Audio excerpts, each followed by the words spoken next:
Small smile कइके दिलवा तू घायल कइके काहे फैलावो तारू भरम। पतली कमरिया के लहर लहराई के दैया देखावो तारू नरम।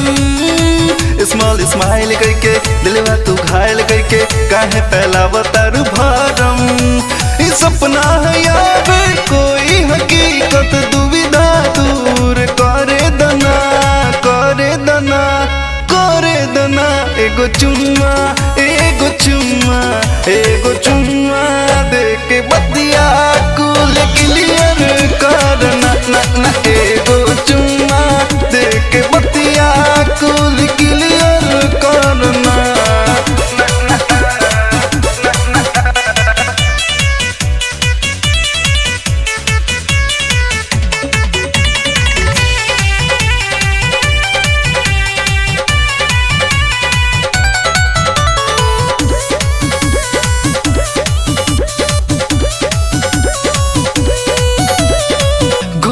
गाल लागे ललका टमाटर हमरा के नियर बोलावता। होटवा तहार बाटे रस में डूबल होटवा के हमरा ललचावता। कोमल कंचन काया तहार गोरी गदर गाँव में मचावता।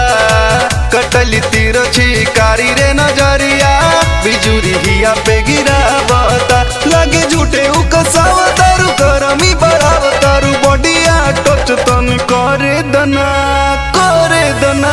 एगो चुम्मा एगो चुम्मा एगो चुम्मा दे के बतिया कुल क्लियर करना ना ना। एगो चुम्मा दे के बतिया कुल क्लियर करना।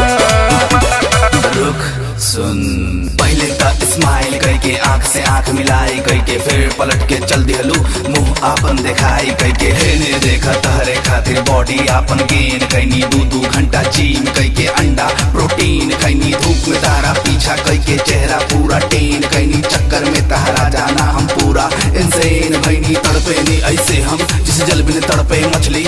एक चुम्मे के दा बात बार दे दाना पगले।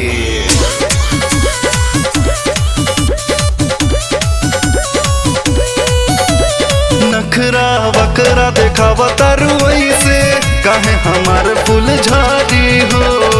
भैया में हमरा आके तू देखा तबे नु मन कुछ करी हो। टुक टुक तकला से हंसला से बबुनी बात न आगे बढ़ी हो। ग्रीन सिग्नल से खुली ई गाड़ी तबे नु धुक धुक बढ़ी हो। थक गई हम वेट करके बहिया में सेट करके तनी से तू झक झोरे दना झक झोरे दना। एगो चुम्मा